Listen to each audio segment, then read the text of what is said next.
Have you ever remained silent about things that matter to you?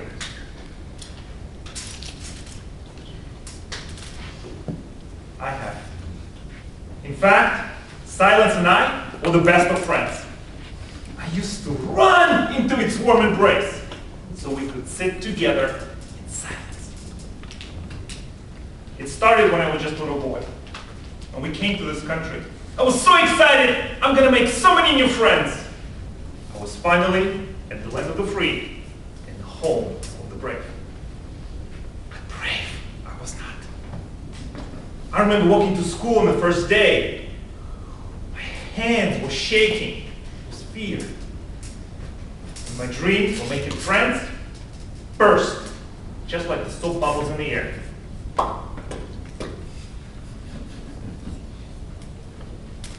On that day, I got bullied and teased.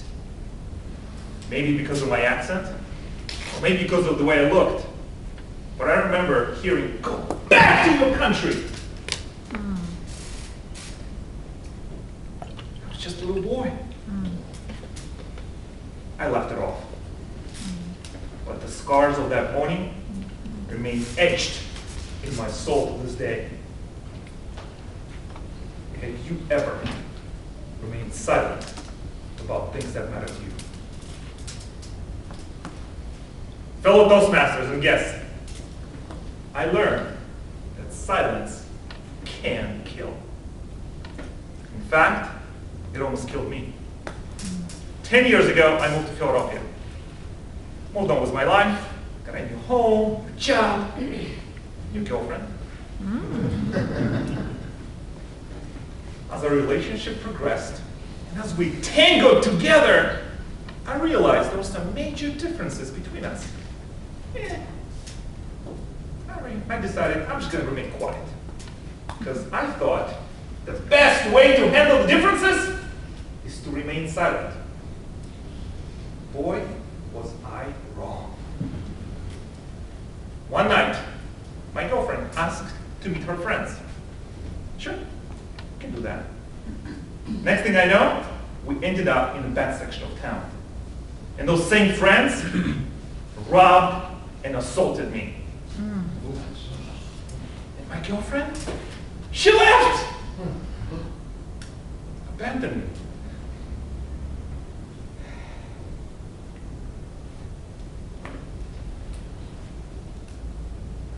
As I stood up and regained my consciousness, first thought that came to my head, I have got to learn how to pick better girlfriends. I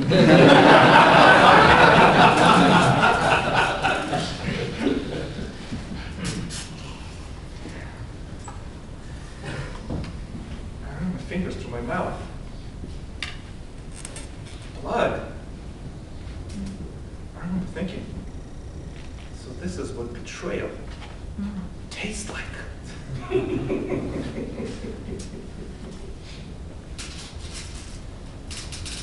Before that night in Philadelphia, it was I who betrayed myself first. Every time I had a chance to speak up for what matters to me, guess what I said?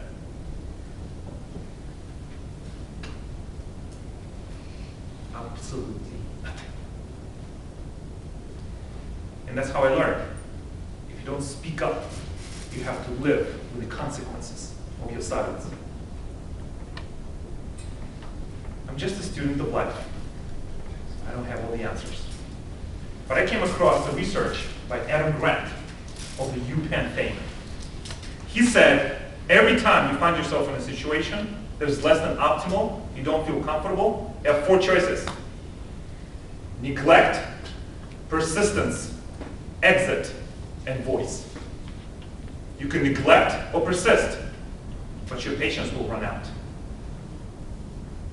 You will become despair, and maybe even depressed. You can exit and solve the problem for you, but not for others. The last choice is voice.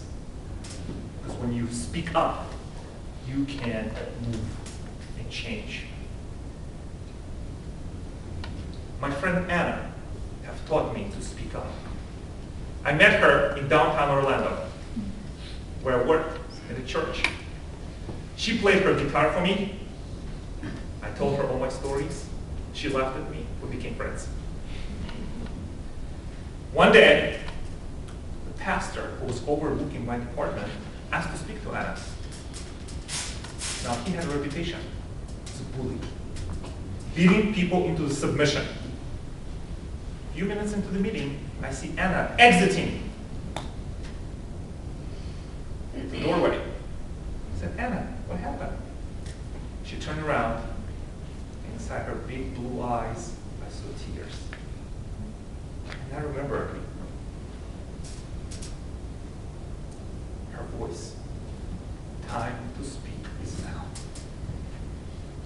Just like all those years ago, I remember walking to see my boss. My hands were shaking. I looked him straight in the eye, and I said, I respect your position as a leader, but the cost of silence is too high. I cannot be part of any organization that bullies people anytime, anywhere. Silence can kill. We both left. But before we did, Anna was never bullied again. Time to speak is now. What about you? Is there something you silent about in your life?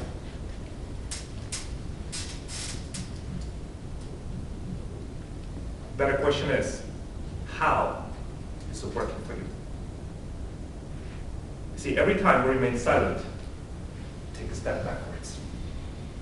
And one day, we'll find ourselves in the shadows. And we look at our life and all we see is just a patchwork of moments of silence stitched together with fear. Time to speak is now. Because when you do, take a step forward. And your heart will remind you how to be a friend and what truly matters. I know it is scary, scary, scary to speak up. But you must. Because when you do, you let go of fear and you grow hope. That means everything. Time to speak is now.